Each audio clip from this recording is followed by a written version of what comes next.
Yeah, So talk to me. talk to me. I First know question. you I know you do a lot of things in Brooklyn. You work with the Brooklyn Borough President. How are you all moving with the current issues happening in not even just Brooklyn, but just in the world with racism and systemic issues that we have? Personally, there's a little mixed emotions of between anger and just confusion of not understanding why people just don't get it, right? Our black and brown men are, dying at the hands of police and or white supremacy. I don't want to only say the hands of police. There's a lot like the Ahmaud Arbery situation was people who were like second class of police thing, right? A retired DA or something like that, or sheriff. So that type of privilege is unacceptable. It's unacceptable. So it needs to be leveled out to some capacity. At the end of the day, it's each man for their own first, and then if I'm 100% and I can, and then I'm in the overflow, then that overflow is what I'm putting towards you, right? That's the way it should be. But unfortunately, our upbringing, and I'm saying our collectively as the Latino culture and the African American culture, we're taught to turn the other cheek, turn the other eye, do whatever, and that means give them all first, and then whatever's remaining comes to us. That's where it really starts. That shift, that mind shift. That no, we need to nurture ourselves first. At the end of the day, whatever that looks like, there's a way of being selfless, but there's also a way of self-care, and we just need to individually is autonomous, right? Because everyone is different. There's little some sample steps, like the 5 steps or whatever. Yeah, it's great. That doesn't necessarily work for everybody. That's just a general thing of how we can meditate and do other and eat healthy and work out. That's just a place for you, a person to start, and then you alter it to your own, to yourself, right? To your body. And Your how type of workout as a man is not necessarily what works for me as a woman. So finding that comfort place of what really works for you in January, and then from there, once you feel that you're whole and you're good, the overflow, the extra energy. I have this energy. I could put this energy somewhere else, and that's when you're like, that's where the overflow is to the family, to your spouse, to your children. Then that's the first circle, right? Because things are, that dark thing that you have the inside red and then there's the yeah, blue and then like green. Yeah, the bullseye. So those are the circles. And I usually say my A circle, my B circle, my D circle. It's like those are the circles how you go of priority of who can get it. If I denied it to my sister, my blood sister, but then I gave it to a stranger who I was mad, where's the balance at that as well? Maybe my sister denied it and said, I don't need it. Yeah, please give it to the next person. Then whole different story. But you understand what I'm saying, where the conflict starts? That sometimes then my sister could just say, I asked you for it, you didn't give it to me, but you gave it to that complete stranger. And that's where balance needs to come. I want to talk about self-awareness and balance and things like that. I think that's where I really want to gravitate in this whole interview that we have, because all of this is really about balance, and it has to be self-awareness balance first, and then from there being able to pour it out to everyone else and share it and see who can relate to it, but they still need to make it their own. I don't want my story to be your story. I just want my story to impact you enough to motivate you to do something of your own that works for you, right? You don't need to be the best loudmouth Latino activist, but you can be a quiet person who takes it in and then puts it in writing, and then make sure that book gets to a lot of students at a certain age in a certain school for free. You know what I'm saying? Like those are the ways that people need to learn where their lane is. There's too much people who wants to be in everybody else's lane. You gotta know what you're, and I'm just gonna say it in like the layman's term, right? The easiest term. And because I really hate that terminology, stay in your lane, but it almost makes sense. It's like figure out what your lane is and just be the best road cleaner or the best person to navigate traffic on your lane. And I think that's where it really starts. Yeah, because that goes hand in hand with, community. What goes, like, if we're talking about fighting a war in a sense, everybody has different directives. Not everybody's going to be in the army fighting. That makes no sense. Who's going to Exactly. be guiding things, So with that being said, it's so complex that, let's say if you were having a conversation with your sister and she needed you, but you weren't able to take care of yourself for that day, it's going to be tough to show up. And I know I've been there in situations where it's tough for me to show up. So is truly work, which isn't a bad thing. Everything is going to be some type of work that invested time, invested resources, whatever the case may be.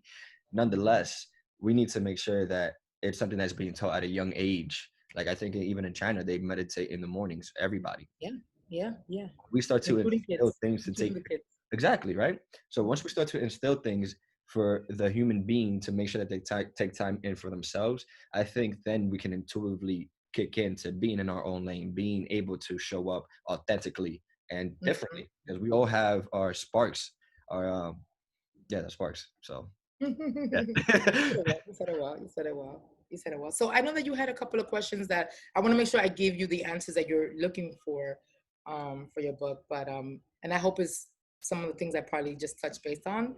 I think if, in my personal experience, if a lot of this would have been taught to me at an early age, or if I would have been exposed to it, because exposure is like the key, right? A lot of people are not exposed to a lot of Every, things, everything. and once you expose, you get curious, and from curiosity, like if you know, people find it through meditation or through prayer. If you really pray for certain things, God puts the right people in your path, right? And I think which will continue for that season, because it doesn't have to be for everything. It could be the reason of the season, maybe that season of what you prayed for and what your spirit really needs to be revealed to yourself, and then have a better understanding of you. um However that looks, how colorful that looks. And when I say colorful, I mean that that could be sometimes feeling in the moment you feel tormented or angry or confused and not understanding. That is still the process. And I think that most people just, even if it makes you feel uncomfortable, the process is needed, right? So when we do pray and we ask for those people to come in line, or when your spirit, you know, like sometimes you're like, you know, you want to speak to somebody and you see the person in the room or in the church or in the building or wherever you're in the street, but your spirit, you're like, I gotta speak, but then your skin, your nature, your human beingness kicks in and says, The how am sapient. I gonna get that person's attention? Yeah, sometimes you'd be surprised. This is what they say: always utilize the tools that are around you. You know, and the tools can be another person. The tools can be excuse. The tools can be going to the bar, getting a drink at the same time while that person is there. The tools can be a joke. You know, and that's why I believe. I heavily believe in networking. I love to do events. I love to be at events with sole purposes. I think I mentioned that to you when I met you. I always go with, I have to get three good things out of events that I go to, right? And and part of those three things is really connecting others together. If I know that you're great at, you know, like when we went to the Dominican Bar Association, that I was just like, there's going to be a lot. One, they're Latinos. You need to meet more Latinos, right? Our professionals, the Yeah, professionals, and you just never know who you make the connection. Maybe you won't connect with everybody in there. They need what Bella Band and your Bella project is all about, but they might need to know somebody and be like, or learn something from you. So that making those connections, those networking, you know, events, for me is important, and it's a success. In my eyes, it's a success because I connected people together in a fun environment, showing their professionalism no matter what, and the other side that they can have fun, and then also that they're relatable. And I think that that's very important. A lot of times, that's the reason why, though I grew up, that my parents, especially my mother was more saying that my loudness, she condemned my loudness, right? So, and I'm gonna be jumping all over the place. I'm sorry. She don't condemned apologize. my loudness. Yeah, my personality. I was labeled as the black sheep, as the troublemaker. Although I abided by all her rules. I learned how to cook and clean and be attentive and be nurturing to my family, my and my siblings. I did everything that she verbally required of me. The only thing is I needed time for me, and I wanted to be me and be creative. I was very creative and a fashionista at a young age. If you see videos of me and pictures, you can tell. I was always the one planning events, even at 5, 6 years old. I used to celebrate my mother's birthday, bring her family to, you know, friends together, just innocently me just putting it together, and we always have fun because I loved to be around good energy and see my mother happy and see everybody happy. And that was a way for us little kids to have our fun and extend our curfew time, right? For sure. You So, can go to but the sleep one, whenever you want. yeah, because they're having fun, right? They're having a party, and the party's in the house, so why not? But the one thing it took me years to really understand and forgive my mother, and my brother about was that just silencing my voice, silencing my creativity, not knowing that my voice is my gift, is the gift that God gave me. My voice, my big mouth, my voice, my creativity. Because there's a lot of people who don't use a voice. A little sister that she's very quiet and timid, sneaky, learn to use that quietness, sneakiness. But I have to always be the one to utilize my voice to ask and to help them find the words of how to have that conversation, how to ask. So they all really come to me. Even I have an older brother, and everybody thinks that I'm older than him because even with him when he was getting married, he utilized me to talk to my father to help him get a gift to put a down payment towards his house. And I was like, bro, you asked for it, right? But I understood. They recognized something in me, although they pushed it down and told me not to use it. They made me believe that it was something bad. But at a later time in my life, in my 20s, is when I recognized that no, this is something good for me. And maybe I would have been a younger leader. Maybe I would have been further along an activist. Maybe whoever knows? What if, right? That question, that what if. For But sure. I'm actually really comfortable that I'm not denying my gift right now, and that I've been utilizing it, my voice and my energy as much as I can to put people in the right place and just connect them and help them navigate their thoughts and verbalize that correctly, or understandably. I can't say correctly because the English language is so crazy. One But just word means five different things at times, and you're just you right, even in the Latino thing. But the funny thing about the English language is that it could be offensive to some, and it could just be like it's very ambitious to others, and I don't get it. I for me, I curse sometimes, and I feel that there's a lot of things out there. They say people who actually curse, they're happier people. They're not angry because we don't hold grudges. We just curse in the moment. We let it out. It's a figure of speech. We're not cursing at people, but we just like what the F, right? Like just to have a better understanding. And we're releasing that energy that's negative, that's tied to it, just so that we can understand. So once again, going back to the main thing is that there's a lot of cultures and there's a lot of parents that innocently, sometimes they know, sometimes they don't, they're hindering a kid's gift. And if you go back biblically, there's been a lot of young prophets, young leaders, very young, you know, who, like Joshua, was in his early teens. There was a lot of leaders that God called upon to go out there and speak, and they're very young. And their prayers to God was, how are they going to even listen to me or really even understand? Like, I'm just a kid. I'm just so young. Like, they're gonna, push me down. But understanding the gift that God had given them, they utilized that and really moved forward. And God opened up the doors, put the right people in place, the right army, the right listeners, because you need that too. You need the followers. What we call followers on Instagram and everything else, the real deal about it is an audience. We need yeah. an audience, right? Those are our people who are listening to our message, and we always need an audience. So, and it's just how good do you utilize that audience, right? To be more messengers of what the word is. So going from that to where I'm at now, I have such a grateful spirit, and I'm utilizing. I mean, I pray like, you know, I'll be damned if I don't use my voice. That's where I'm at right now. I like my throat chakra earlier was like in bricks because of what happened yesterday, and I was still experiencing it, and I'm like, I was basically shut down, told to like, put the hand, like, don't say nothing. And I'm like, that's so against my gift and my morale. If I know that I have to say something and I can say it in love, even if it's something negative, I can still say it with love.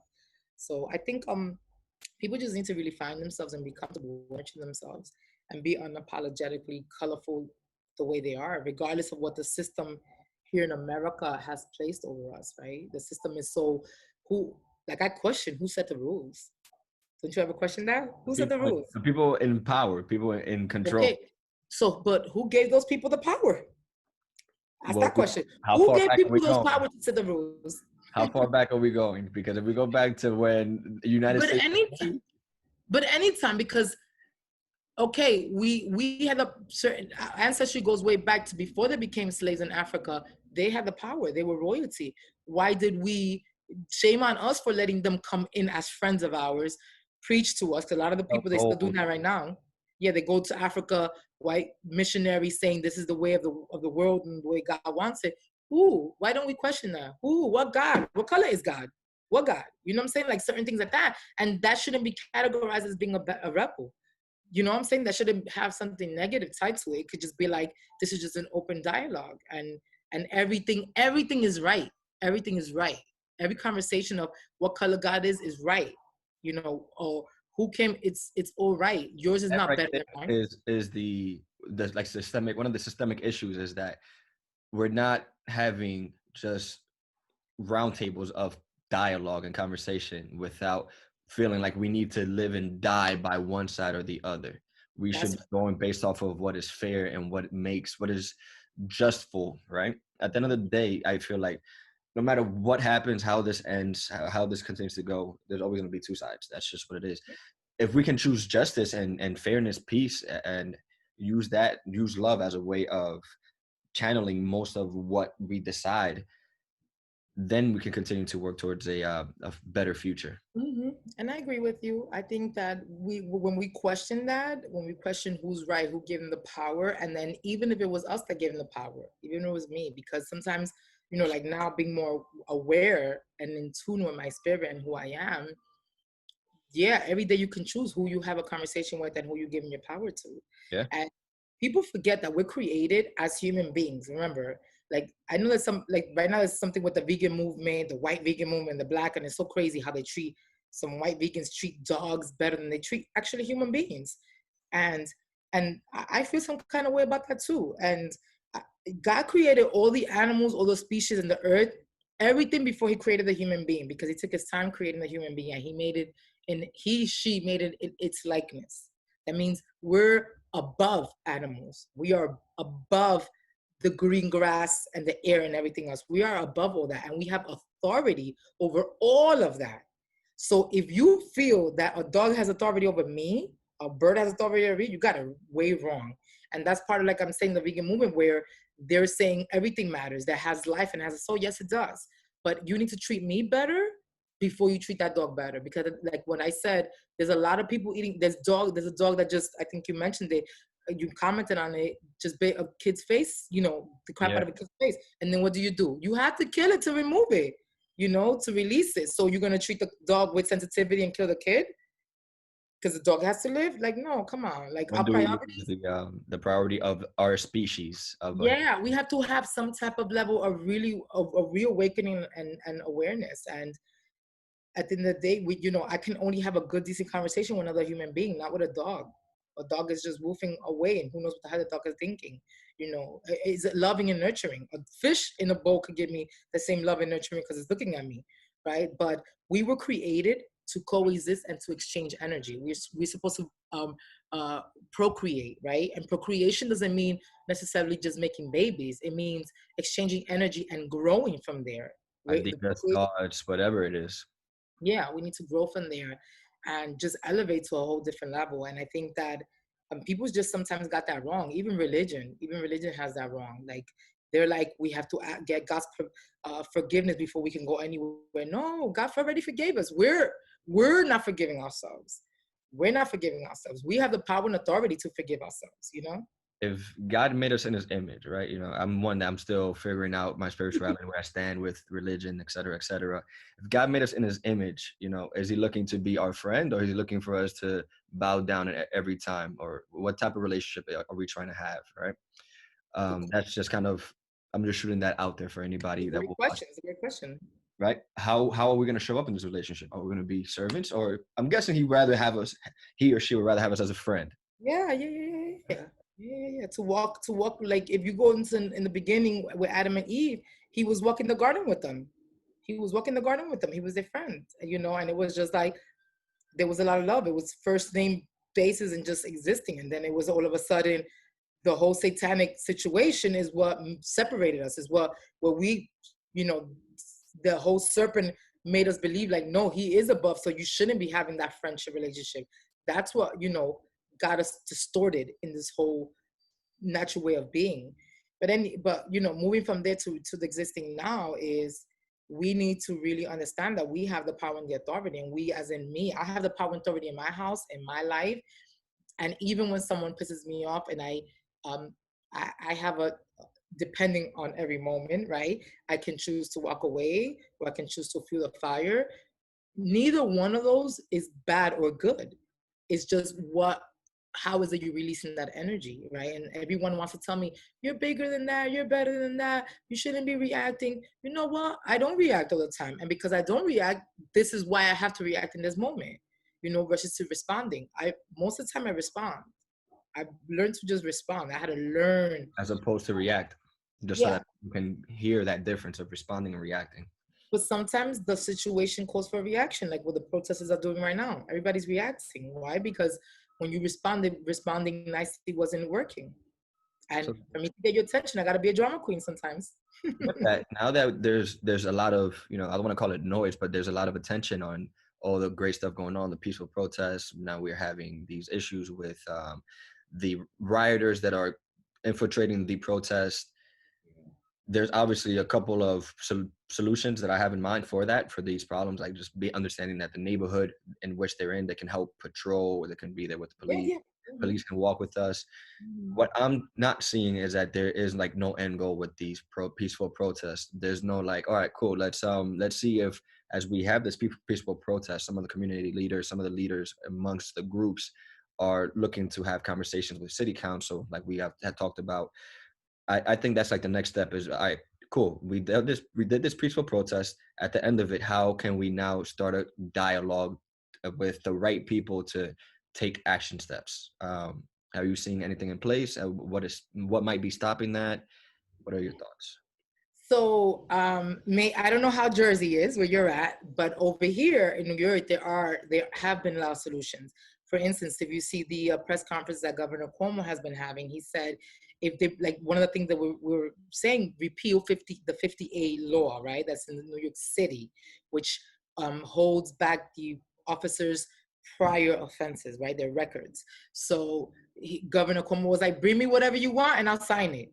That means if it's repealing, that means deleting it completely, I'll sign it. Or if it's amending it and changes a couple things, I'll sign it. So he's open to it because he understands. Now, it doesn't benefit the mayor because, Mayor de Blasio is a whole different story, but it has caught his attention. It has caught, so the protesting has caught people's attention. There is an agenda.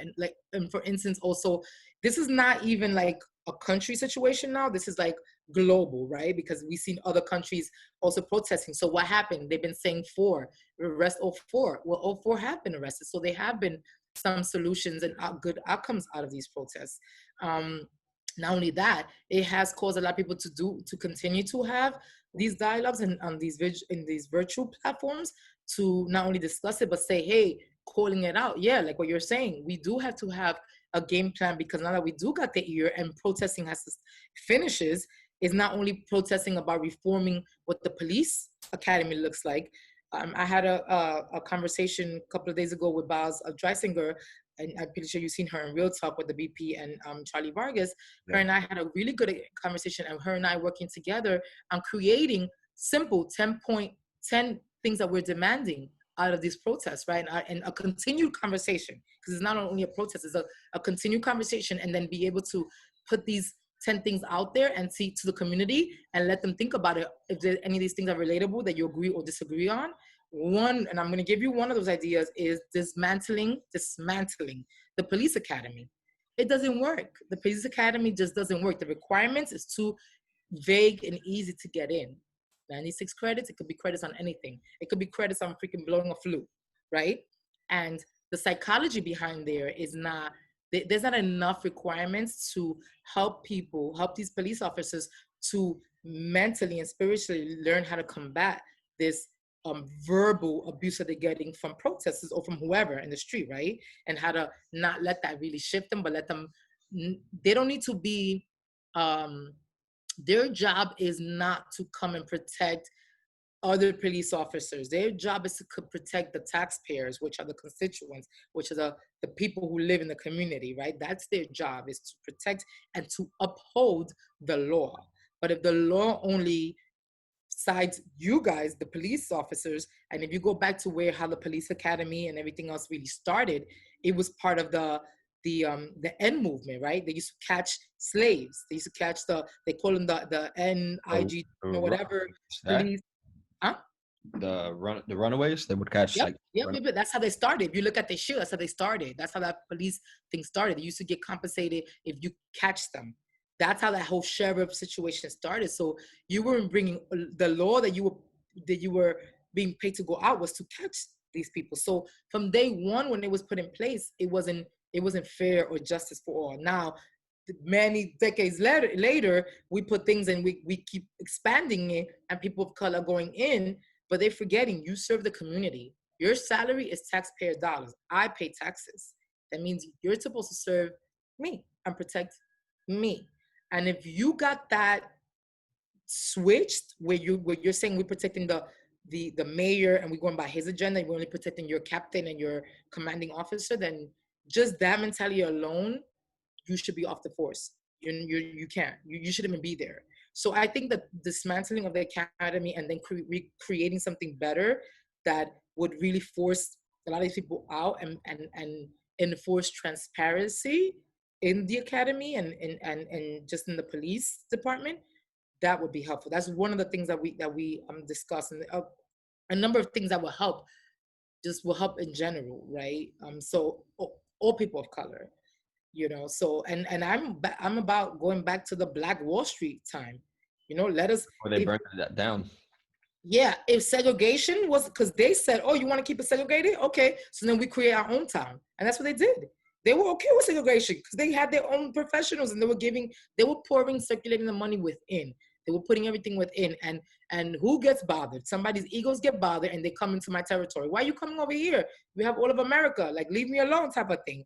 And I think that if that's the solution, then be it. But then don't come over here, take my money, and don't allow me to put my money back in my schools and my hospitals and stuff. I think that we in a way, we got to, I understand why we want things from the government because we pay our taxes, but I also think that we also have to have our plan B and not only rely on the government to tell us what to do. We got to dictate to the government what to do. They can't dictate to us what we need to do. So I It's think that. demands. Hmm? It's demands because that's what I feel happened with MLK after he passed away. There was the rioting going on, millions of dollars that were destroyed, and then they passed the Civil Rights Act. They passed it, but it wasn't like there was much demand from the people. There was a level of things that they were demanding, and they were consistent.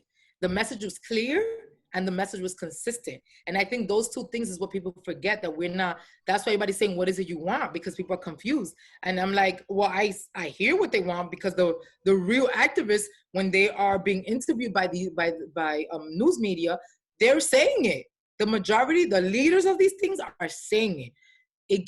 The message gets dwindled down. It's like playing telephone. It gets dwindled down. You hear what you want to hear and what you choose to hear. At the end of the day, if you really, I think the real leaders who have the agenda, should really be at the forefront. And I told some of these people who are putting these projects together, I said, go to Gracie Mansion, disrupt the mayor. Why? They were slick. They were like, anything south of 96th Street. Gracie Mansion is south of 96th Street. Don't go only to City Hall. It's not only city council people. Many levels. Yeah, city council members have to go in front of the mayor for the mayor to then say yay or nay. So it's people need to, first of all, in your community, you need to get acquainted and learn how government works, from the smallest person, the district leader, to all the other leaders, right? And who you're voting in, and learn their position, what the seat demands. And then when you get acquainted with that, then you know how to direct certain matters to the right people, and then gather a number of people to come bring it to them. And at the end of the day, I don't go to, and I have a lot of them as my friends, and even when we're having friend time, I call some shit out with them and be like, what are you guys doing about this? What are you guys doing about that? And then I just tell them, this is going to be the repercussion if this is at the bottom of your list. Like, think about it. So everybody's agenda is different. Men are never going to understand what a woman feels and what a mother feels, Ever. period. I They tell that never. to everybody. So they gotta be aware of that, and allow women to pass laws that have to do with women, period. That's another change, and people not understanding. I don't want you to tell me as a man how I should feel, and even a doctor. My doctor's a man. My OBGYN is a man, and even him, I had to tell him, Don't tell me what I'm supposed to be feeling. I know the pain is here, and I know how my body's reacting. So who better to tell me how my body feels than me? You can't dictate how I'm supposed to feel because you don't have what I have. You don't have, ovaries and vagina and hormones and stuff like that. So these are things that people just need to be aware in that area. So I love it. Yeah, it's okay that we go all over the place. I think this is a usual conversation with us. So this, yeah, I know we jump around. But feel yeah, free to grab what you need, how you need to get it to work for you, to work best for you. Um, sure. I just want but to ask you one more question. I think you're gonna like this. You kind of mentioned that on our last call. What would be the one gem you would like to pass down to the next generation? the one gem, the it's gonna probably be a little long. The greatest I discovery figured. of life, the greatest discovery of life is the discovery of self. When you discover yourself, that's the greatest discovery. You could read The Alchemist, you could read all these other wonderful books, but if you discover who you really are, your true gift, what God gave you, not comparing yourself to somebody else or allowing other people to dictate to you. Sometimes people bring that discovery out of you, right? They help you find it. Those are called mentors and guides, and that's okay.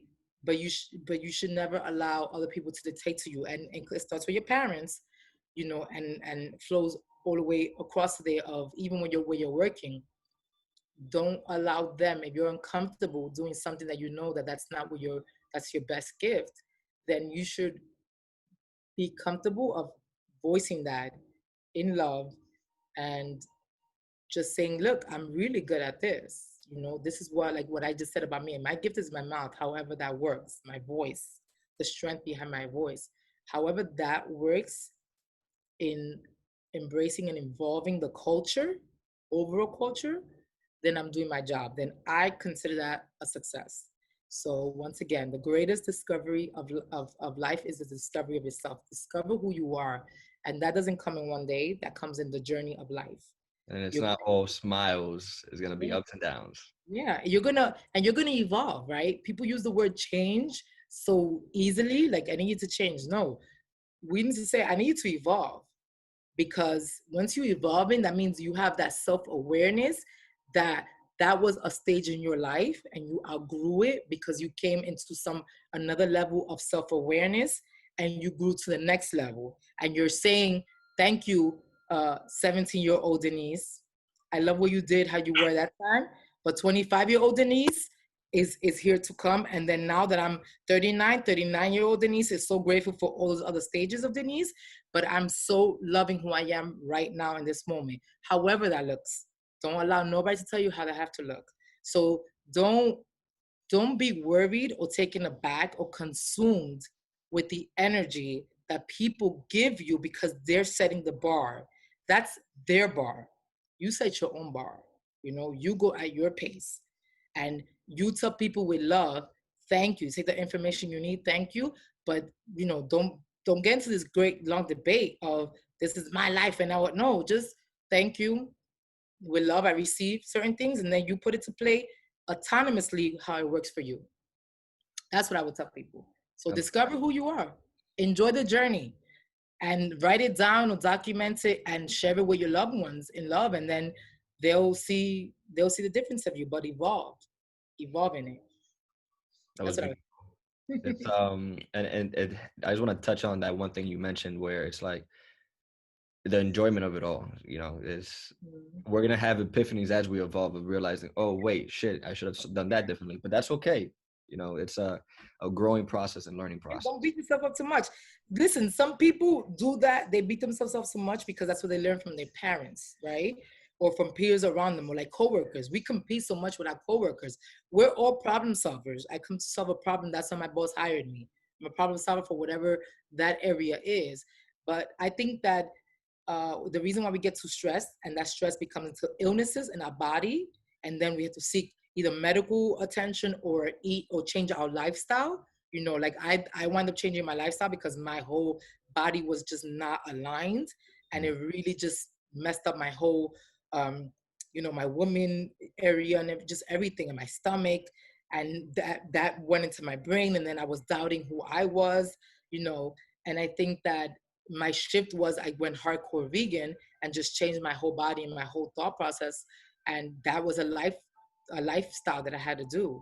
um, and then incorporating other things that I feel that, you know, I'm not a strict vegan right now, but I am very mindful of how I eat, and that's my way of giving. I hate working out. I'll be honest with you, I hate working out, but I love taking long walks and jogging. I just purchased a bike. I do things that I know because at my age I have to do things a little differently, and I'm aware of it. But I think that's something that we have to do. Do it at your pace, what works out. Don't beat yourself up so much. But if beating yourself up works for you, then hey, do you, you know? But don't bring everybody down with you, because I think that Don't work for that's everybody. yeah, it just doesn't work for everybody. And I think I've learned to just really um, stop and take a breath. There's so much power in the breath. I mean, you There's did so that much power before in the stretching. call. You even texted me saying, "Hey, I need a minute I need to a minute. catch my breath." Yeah, to catch my breath, because I was just like, there was just so much energy there, and I didn't want that to come over to spill over to this, you know, a meeting. So that it's just very important, and I think that kids need to, especially teenagers. I went through a rough teenage year, um, and now that I'm seeing my niece is going through it as well, I'm very understanding of her. That just takes a lot of energy as well. But we need to be very realistic that everybody's gonna go through their cycle. Everyone. It is, you can't even avoid it. You're gonna go through it. It's how bad you go through the storm. Mhm. That's the key thing, right? Like, do you have the necessary tools that you need? Tools is in general, I'm saying, like, people or energy or books, or, you know, mentors and guides and love, apoyo, support, you know, like we say from our family, like all that. Just those are the tools that you have to look for, what works for you at that moment, at that moment in life that you're in that stage in life that you're in. So yeah, that's the most I can say. Yeah, because it's like this will be the last thing, and then I'll wrap it up. I Okay. think even without when I was growing up, people always mention you're gonna need tools, resources, investment. I'm like, what the fuck does that mean? Yeah, And that's as we yeah. go along, I realized what that is because it was just never explained. It just stayed surface. Regardless, there's still my work to do. Where tools, resources, investing is of time, is of books, is of Yeah, relationships. what does that look like? Yeah, what does that look like? I think the problem why you probably went through that, and I went through that to myself, is because we didn't know how to. We didn't know the our role models was our parents, and our parents didn't even know that they needed guidance and mentors. And I learned from the person who I called my muse was Kevin Connolly. Hmm. He took his time to break that down to me, and showed me what that looked like by him being a role model, and showing me like his five friends, which that's what I call my five circle. Those are my confidants, the ones who hold me accountable. And then you have, like, you know, uh, acquaintances and comrades and other people. Like, you need to learn how to decipher who's who and what in your life, and how close. Once again, going to that bullseye chart, right? That chart is so important, because you're in the middle, and then everything else flows out. And who's there? For men, it's usually the mothers at the beginning. But there comes a time in your life where you're going to replace that role where your mother is with your wife or significant other, right? That has to then swap, because that's just a different level of where you want to go in your life. So the confidant becomes your wife versus to your mother, and your mother becomes circle number B, right? That you still love her and nurture her, but you need to, in order for you to continue procreation, and your involvement is not with your spouse. So we need to, the reason why a lot of people have that passion of going back to the community, like yourself and other leaders that I met, is because you learn that nobody taught you what those tools and that language is. And now you want to break it down to another younger generation. Say, look, you might not understand it, but this is what it is. How important that basketball time is for you, and you working out or whatever, and being in school gym and doing these workouts. That level of that's a part of a tool. And while you're there, your mentor is your coach. Well, you need coaches in other areas, right? So call it what you want to call it: coach, life coach, mentor, guide. Look, I say, yeah. Look at Sarah, just give them some type of that level of importance and priority in what you're trying to achieve at that moment in your life. That's what I would have to say. Like, and then from there you grow. There's listen, the inequalities that's happening right now in this world. Once again, I go back to the word exposure. If these young kids in the ghetto, as you want to call them, you call them thugs because they've never been exposed to what your kid's been exposed. You know, with the white, and I'm saying your kid has white privilege. You like, I compared my niece now that's 12 years old going through the stuff that she's going through versus to my co-workers or somebody who I would Judge Thompson's granddaughter at 12 years old. Two different spectrums, and it's because of exposure. You 100%. know, they don't know what's priority to them. The priority is what you expose them to. So if you expose them to the right things at the right time, they wouldn't be distracted with doing being a looter or a writer, you know, in protesting, but instead there'll be a peaceful protest. They'll see it differently. But you're in charge of one, seeking it yourself, and also as role models in a child's life to expose them to that and let them have a say. If they feel things that they're against certain things, or you know, even against parents, then let them plead their case, but allow them to use their voice, you know, and their energy appropriately. It's respecting a being for being a being. Doesn't matter the age. They still have their own thoughts. They're still figuring it out. You know, there's no need to hurt somebody mentally. Like, yo, relax. You know, this person's just figuring it out. But I'm gonna wrap up. I do Yeah. see my other guys coming in. Denise, thank you so much for this time. This is always a pleasure. It was a pleasure, Raphael, and thank you. And we could do another call, you know, if you didn't get what you need from this. Yeah. I got everything. So regardless, I'll give you a call soon. So talk soon and be All safe, right. strong. Bye.